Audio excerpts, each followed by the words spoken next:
Goeiemôre, daar sy. Familie, as ons nou 'n tema vir hierdie dag gehad het, sou dit gewees het van besnydenis tot belydenis. Maar die rede hoekom ek daaroor praat, want dit is die twee sakramente. Dit gaan daaroor dat God heeltemal tereg, soos Gerard gesê het, begin. Hy neem die inisiatief met die doop en dan voer hy dit uit reg deur jou lewe tot by die nagmaal. Julle kies hierdie ding is van hy wil nie saamwerk nie. Daar sy. So ons begin by God wat die inisiatief neem. En dan sien julle 'n mooi klomp jong mense vandag in wie God se harte wel gewerk het. Tot op daai punt waar hulle geloofsoortuiging het. Regtig ware geloofsoortuiging. En dan sien jy die storie hoe God dit geskryf het van die begin af regdeur. En dis hoekom ons begin met die doop en ons eindig nou met die nagmaal. Die een is die inlywing en die ander een is die inblywing. Die een is hoe ek deel word van God se familie. Ek hoef nie 2 keer deel te word van God se familie nie. God hoef my nie 2 of 3 of 4 of 5 keer te red nie. Hy doen dit 1 keer. Maar die nagmaal is die inblywing. Doen dit in my nagedagtenis. Ek vier dit op 'n gereelde basis. Ek vier elke keer as ek daai brood neem, elke keer as ek daai wyn drink, dan onthou ek wat het my verlosser gedoen, van wat het hy my gered. En dis hoe ons groot word. God begin en hy maak sy werk klaar. En dis die wonder daarvan. En ek wil tog julle net neem, ons tradisie is 'n baie sterk tradisie op belydenis. En dit is belangrik dat ons daaroor met mekaar gesels, meer as enige tradisies. Waarom is belydenis vir ons so belangrik en waar kom dit vandaan? En die oomblik as ons by die antwoord kom, want belydenis is 'n antwoord, dan moet my sekerlik sê, maar wat probeer dit antwoord, anderster as 'n vraag. En die vraag is, die heel belangrikste vraag in jou lewe, die belangrikste vraag in die heelal is die vraag, wie is Jesus? En hoe jy op daai vraag reageer, bepaal jou hele lewe en die lewe hierna. Wie is Jesus Christus? Nou, gelowiges deur die eeue heen, veral in die vroeë toe hulle nou net tot bekering kom, was deksels 'n goeie burgers. Hulle probeer om die owerheid te gehoorsaam, hulle probeer om in alle opsigte gehoorsaam te wees. Terloops, dis so baie van hulle hoë posisies ook gekry het, omdat hulle sulke wonderlike en gawe burgers was, maar daar was 'n klousule gewees. Jy moes sê, Keizer o Kurios, Keizer is die Here. En vir gelowiges was daai 'n pil wat ek nie kon sluk nie, want hulle het gesê, Isus o Kurios, Jesus is die Here, Jesus is God, Jesus is baas van my lewe, nie die keiser nie. En dan as ek julle so saam met julle deur die Bybel gou kyk, daar is 'n wonderlike paar belydenisse wat julle deurgaans deur die Bybel kyk. Die eerste een waar ons stil staan is by Petrus. En die vraag word gevra, dis 'n vraag wat ons ook deur die loop van hierdie dag gaan probeer beantwoord is, die vraag word gevra, maar wie sê die mense is ek? En dan as die skare 'n klomp antwoorde gee, dan stop Jesus en sê, dis goed en wel, maar ek stel nou belang, wat sê julle? Julle wat hier voor my sit, julle 8, julle geloofgemeenskap, julle disippels, wie sê julle is ek? En dan is dit Petrus wat in daai oomblik vanuit die Vader dit antwoord en sê, Simon Petrus het geantwoord, U is die Christus, U is die gesalfde, gesalf tot koning, priester en profeet. U is die gesalfde, die seun van die lewende God. U is nie net 'n afbeeksel of 'n maaksel nie, U is die waaragtige God self. En dan antwoord hy daai vraag, baie duidelik. Is hy die enigste een wat die vraag beantwoord het? Beslis nie, kom ons kyk verder. Daar's 'n Romeinse soldaat wat by die voet van die kruis staan. Hy weet waarskynlik nie hoe Jesus geleef het nie, maar in die manier hoe hy gesterf het, die wyse waarop hy gesterf het, kyk hierdie soldaat aan die voet van die kruis, en hy kom tot die oortuiging in 'n oomblik om te sê, Hy was waarlik die seun van God. Nie net in die manier hoe Jesus geleef het, maar die manier hoe hy gesterf het. Hy was waarlik die seun van God. Ons dink aan 'n man wat julle goed ken, Saulus, 'n vervolger van die kerk. En in 'n oomblik, in Handelinge 9, stap hy op pad na Damaskus toe, en die lewende Here Jesus verskyn aan hom, in so 'n mate dat hy uitroep, wie is u? Kurios, wie is u Here? Dis nie meneer nie. Wie is u Here? Ek verstaan met wie ek nou te doen het. Ek verstaan dat ek met 'n wese te doen het wat so soewerein en so heilig is en sy lewe verander net in daai oomblik. 'n Interessante wending. Is God dan net vir wit mense? Inteendeel nie wit mense nie, maar mense van bietjie getande kleur, want ek weet nie of julle Midde-Ooste mense gesien het nie, hulle is nie spierwit met blou oë nie. As jy gaan kyk hoe die Joodse wêreld lyk, Midde-Ooste wêreld lyk hulle soos ons? Toe nou nie. Maar daar kom 'n ryk Ethiopiese gesiene minister. Hy was hoe dit gewerk het, die prinses, die koningin van Skeba, het 'n minister gehad wat haar moes oppas. Hierdie Ethiopiese enig, en hy lees Jesaja 53, Filippus verduidelik vir hom presies wat dit beteken. Hy gee sy hart vir die Here, hy kom tot bekering, en dan word die vraag aan hom gestel. As jy glo met jou hele hart, is dit geoorloof. En hierdie man sê, ek glo dat Jesus die seun van God is. Wie van julle is skepties? Wie van julle het vra? My brein moet verstaan.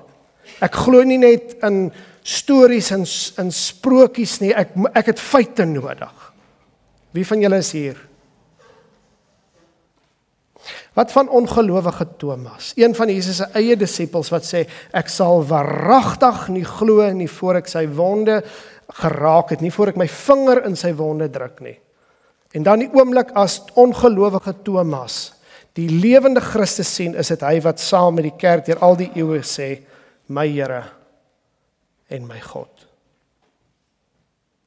Ons gaan na 'n volgende een, wat van Martha?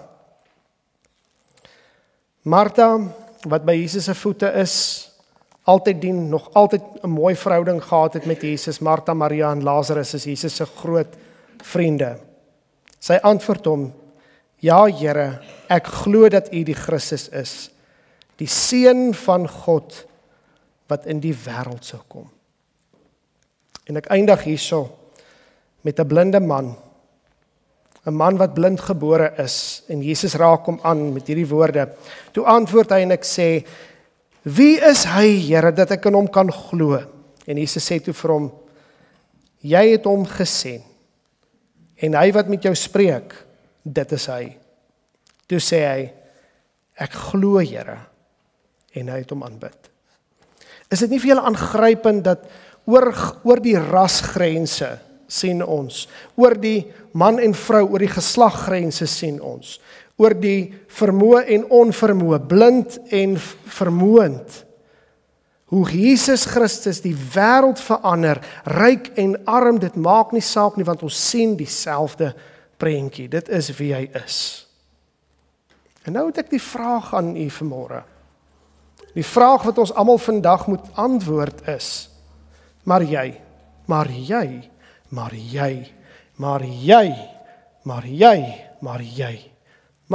wie sê jy is Jesus Christus?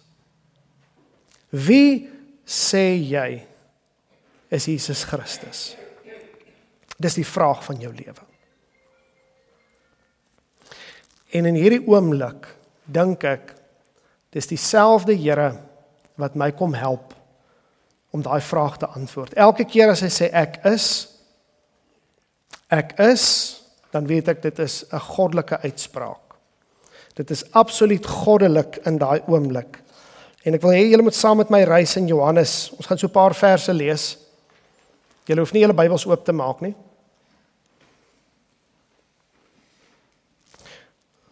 Op die vraag in ons samelewing, wat vervul my?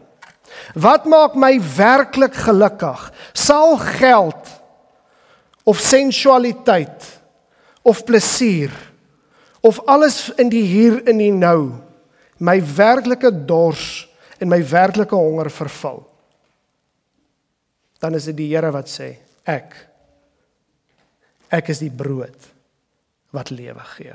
Ek vervul jou diepste honger. 'n Honger wat hierdie wêreld met al sy plesier, met al sy liggies, met al die hier in die nou oomblikke, nooit vir jou kan vervul nie. Ek is die brood van die lewe. Ons leef tweedens in 'n wêreld waar duisternis gesien word as lig. En mense in die duisternis haat die lig, want die lig skyn daarop en dan sien ons wat gebeur. Ons leef in 'n wêreld wat die lig haat. Hoor in die wêreld, Nigerië, hoe Christene vermoor word, absoluut vermoor word, nou in Mosambiek, naby aan ons. Ons sien in 'n wêreld popkultuur wat anti-Christelik is. Wat is Jesus se antwoord daarop? Ek is die lig vir die wêreld. En Johannes sê, die lig skyn in die duisternis en die duisternis kan dit nie uitdoof nie. Die lig straal uit God uit.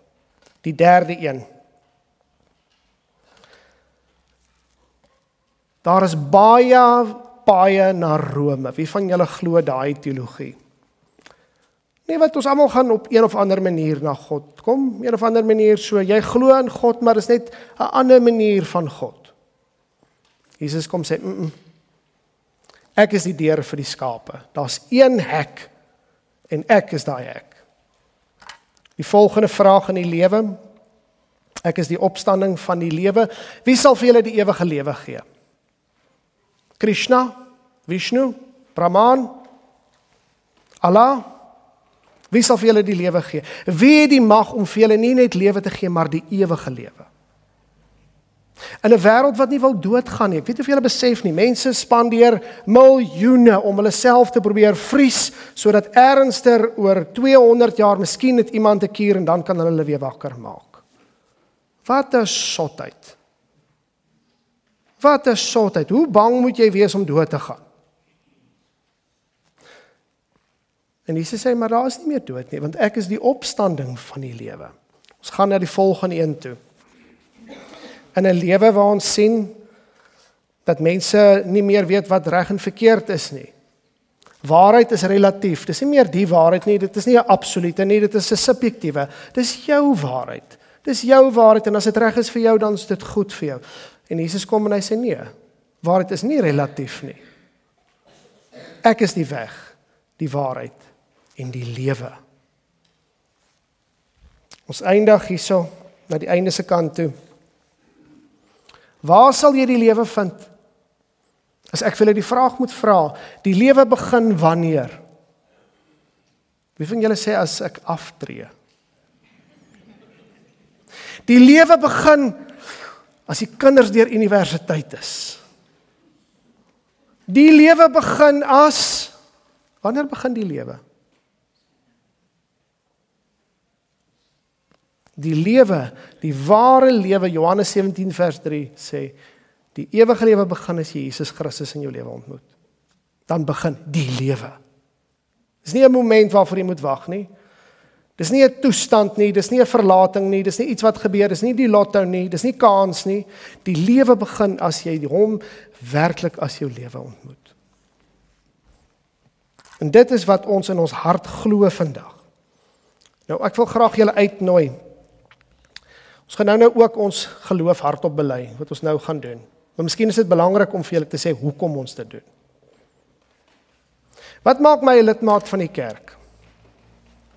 Wie van julle debietorders kan ek sien? Sal met julle na die tyd gesels asseblief. Maak jou debietorder jou lidmaat van die kerk. OK?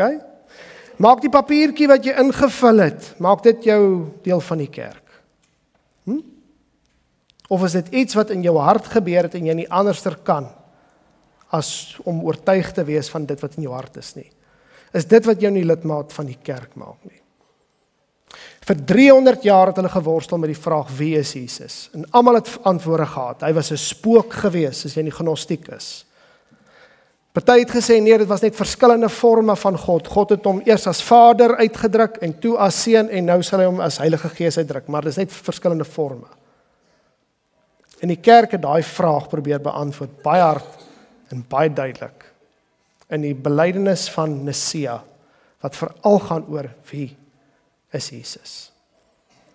In die jaar 325 na Christus, 1700 jaar gelede, toe word daai vraag deur die kerk baie duidelik geantwoord.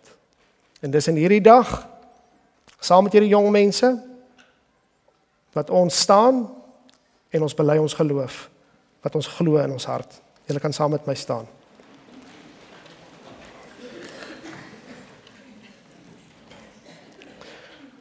Ons glo in een God, die almagtige Vader, die skepper van die hemel en die aarde, van alle sienlike en onsienlike dinge, en in een Heer Jesus Christus, die enige gebore Seun van God, gebore uit die Vader voor alle tye, God uit God, lig uit lig, waaragtige God uit waaragtige God, verwek, nie gemaak nie, een in wese met die Vader, deur wie alle dinge ontstaan het, wat terwille van ons, die mens, en terwille van ons saligheid, neergedaal het uit die hemel, vlees geword het deur die Heilige Gees, uit die maagd Maria, en mens geword het, wat selfs vir ons gekruisig is onder Pontius Pilatus, gelei het en begrawe is, en op die derde dag opgestaan het volgens die skrifte, wat opgevaar het na die hemel,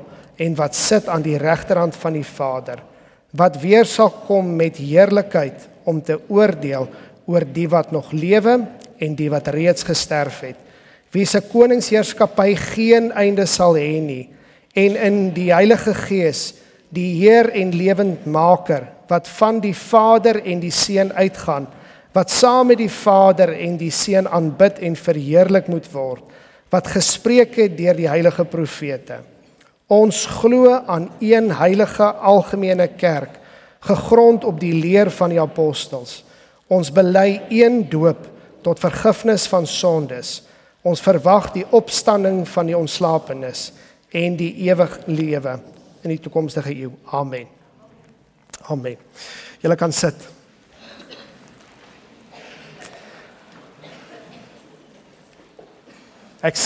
Julle kan duidelik sien die krag van gewoonte. Ek het daar so aan die einde te oorgeslaan na die apostoliese geloofsbelijdenis, so julle verskoon my daar. Familie, waarom sê ons hierdie woorde? Oor dit is wat ons in ons hart glo. Dit is wat ons in ons hart glo. En vandag staan ons hier so met 'n wonderlike gedeelte, en julle kan baie vinnig, ek gaan kort preek vandag, baie kort. Joël 2, maak gou vinnig oop by julle Bybels, Joël 2.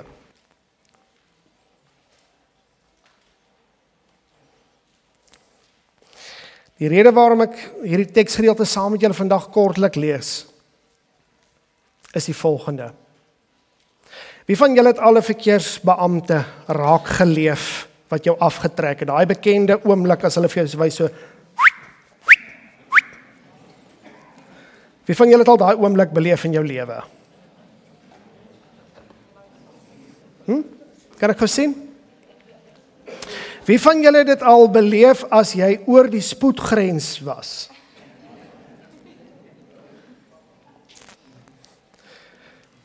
My 2 goue wapens as ek begin Zulu praat, en dan sê ek's 'n dominee. Gewoonlik is dit, help dit.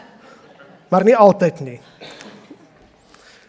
Nou die rede wat ek vir julle sê, hoeveel keer kom jy by die punt, jy is nou net afgetrek, en dan die oomblik as jy sê, it's fine, so you can go. Dis die vinnigste wat jy weer sê, voet in die hoek. Nee? Niks het gebeur nie. Nie, gonna banana, ek moet my lewe verander, sjoe. Hierdie was 'n glipsie gewees, ek beter nou mooi ry nie. Die vinnigste wat jy weer voet in die hoek sit is, daai oomblik. Praat ek waarheid? Of ry julle baie mooi na die tyd? Eerste 5 kilos, dankie vir jou eerlikheid. Wat is die probleem? My kinders het dieselfde probleem. Hulle is in mekaar se hare en hulle pla mekaar en dis meer. Dan begin jy dreig en sê, hoorie so, julle gaan nie TV kyk nie. Jammer pappa. Dis die vinnigste, maar wat beteken die jammer? Die jammer is nie regtig jammer nie, die jammer is 'n get out of jail card. Nee? Sal nie weer nie, sit die storie aan. Dit is nie regtig bekering nie. Hier is die storie van Joel, baie kort. Joel beleef 'n tragedie, die klomp is 'n klomp boere. En daar's 'n plaag wat alles opgevreet het, en ewe skielik, wat is die vinnigste? Maar ons get out of jail card. Ons moet net gou vinnig vir die Here sê, sorry, en dan sal alles weer goed wees. Dan sal die Here weer seën en dis die einde van die storie. Maar ons harte het nooit verander nie.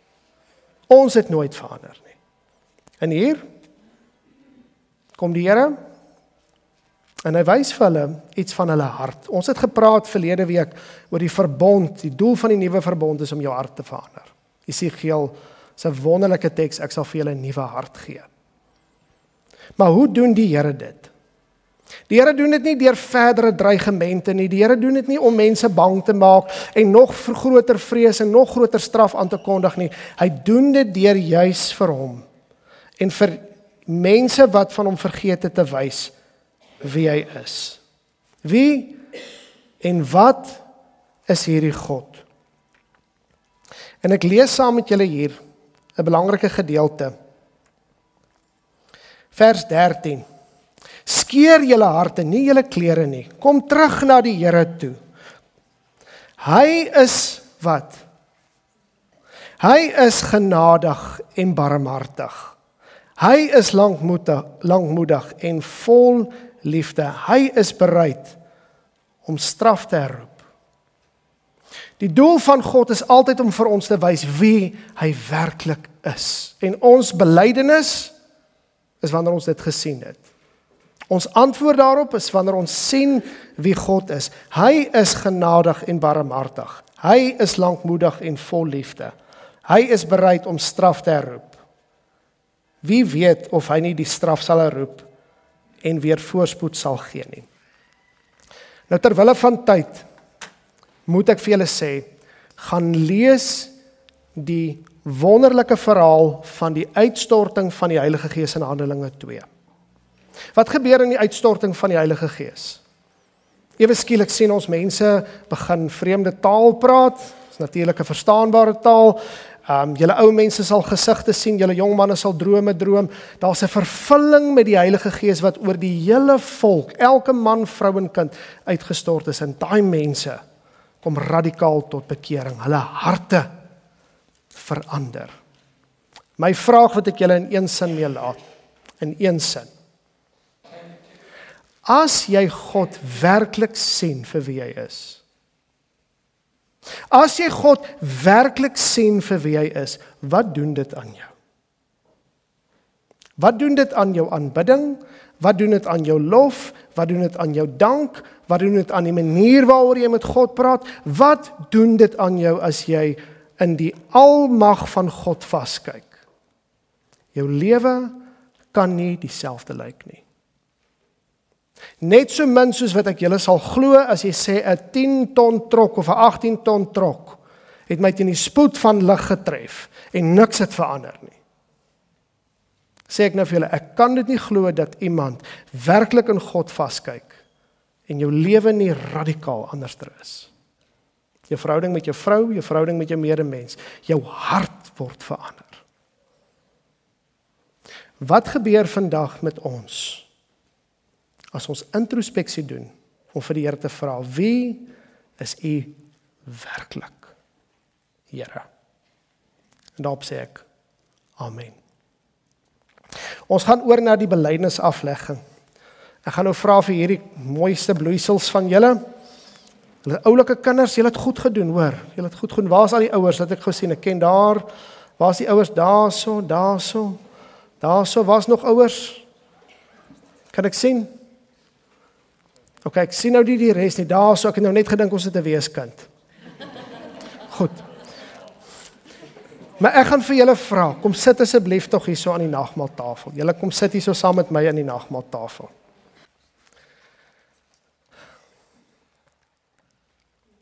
Ek stel hulle net gou voor, ons sit hier vir Anke, en Mernay, en Annelou, en Mark, en vir Sunay, en vir Annay, wat is jou naam nou weer? Philip?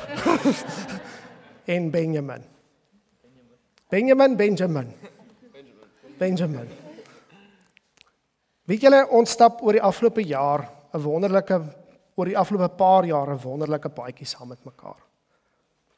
En die rede daarvoor is dat hulle aan die tafel sit, is nie net om mooi te lyk nie. Hulle lyk regtig mooi, maar hulle lyk mooier van binne.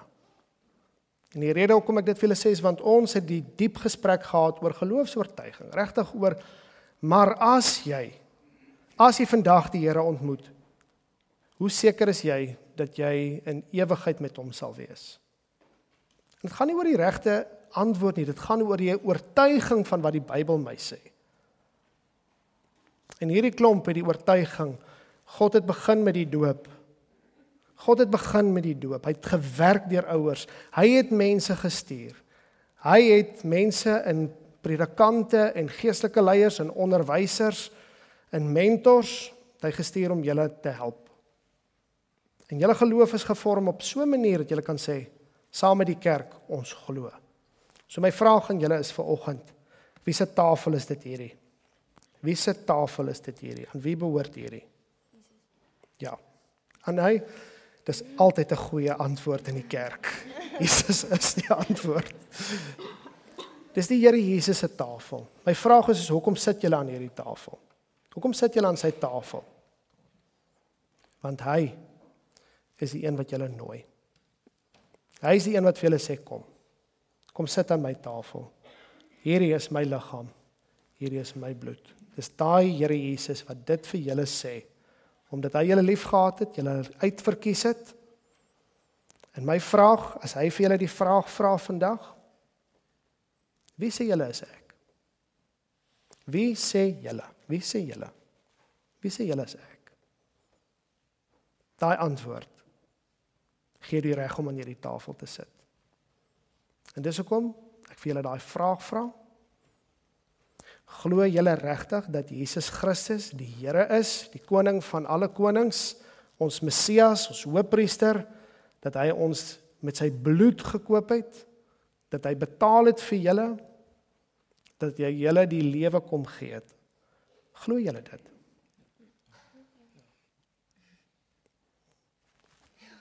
Okay. En waar het julle daarvan gehoor?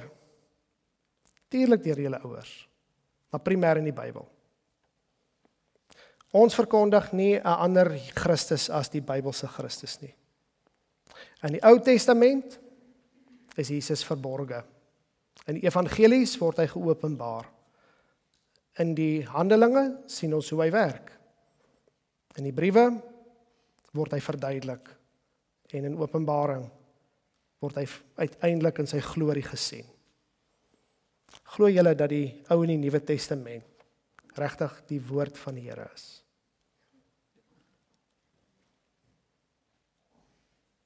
En nou het julle 'n belofte. Ek het dit vir julle almal gevra.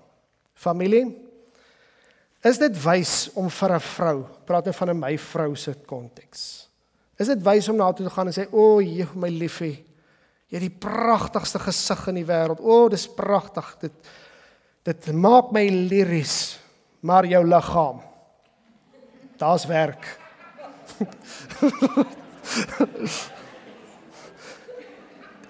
Dankie, Zaan.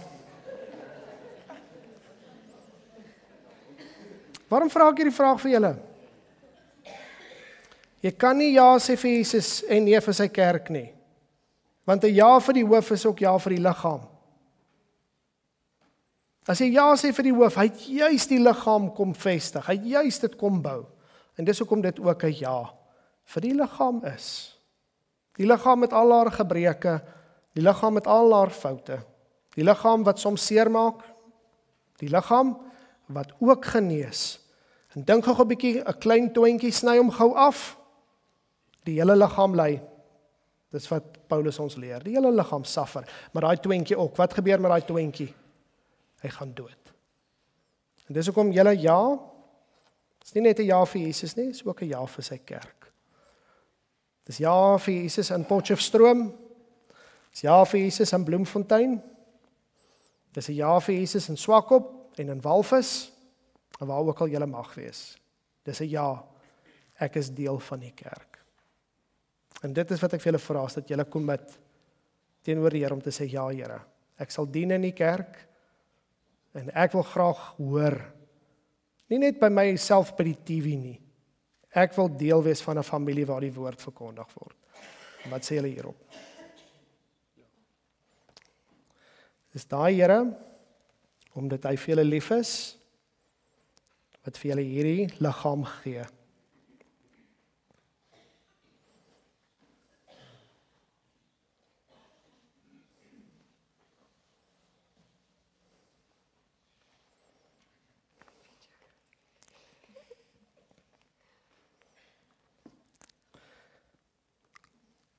Jesus Christus kom gee sy liggaam vir julle. Hy breek dit vir julle. En soos wat julle proe en julle tande dit fyn maal, so is hy fyn gemaal, juis om julle deel te maak van God se kinders. Neem, eet, dink daaraan en glo.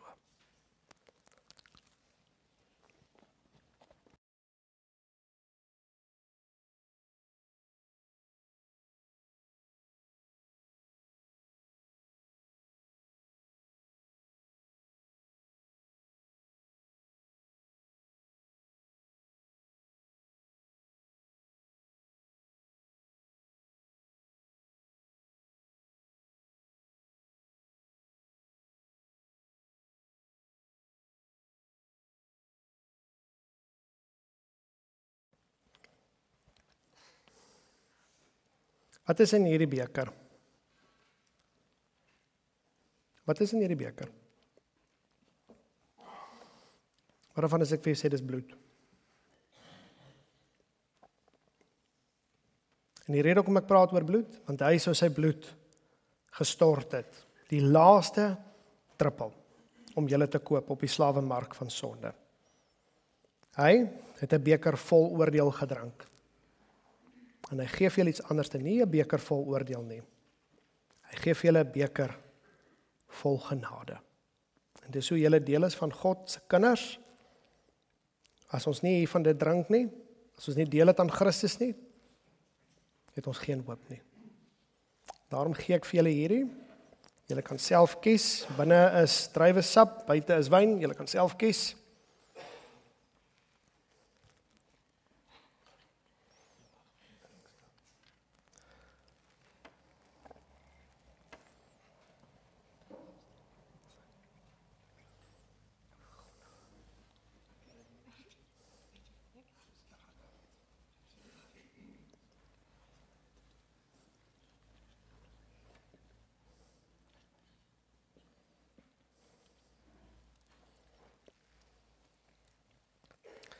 Neem, drink, dink daaraan en glo, dat sy bloed vir julle gevloei het, tot 'n volkomme versoening van al julle sondes.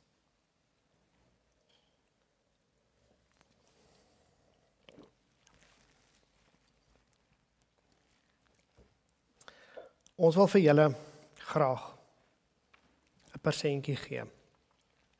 En die persentjie is 'n beker, maar dis nie so 'n beker nie. Hulle is duur. Julle gaan koffie drink as julle swat, né? Wie se verantwoordelikheid is om te sorg dat daai beker vol is? Koffie spring nie net in nie. Daai water val nie net uit die lug uit nie, dis jou werk. Dis jou verantwoordelikheid om te sorg dat hy vol is. As hy leeg is jou skuld. Dis jou keuse. Jesus kom, hy sê, dat ek, wie in my glo, sal wees soos 'n fontein, sal uit sy binneste uitborrel. Dis ons verantwoordelikheid om seker te maak, daai bekertjie is vol. Byt net vas.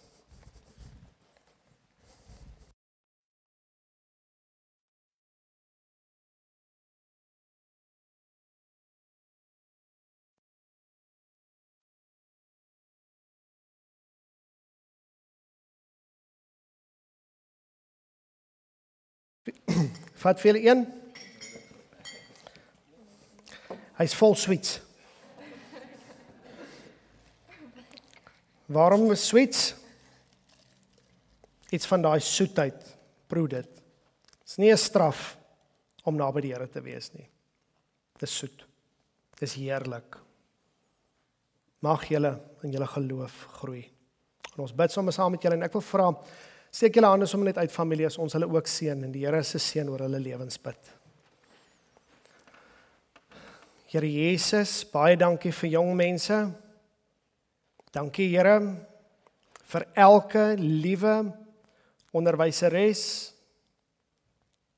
en juffrou en meneer en pa en ma en oupa en ouma wat in hierdie kinders se lewens belê het.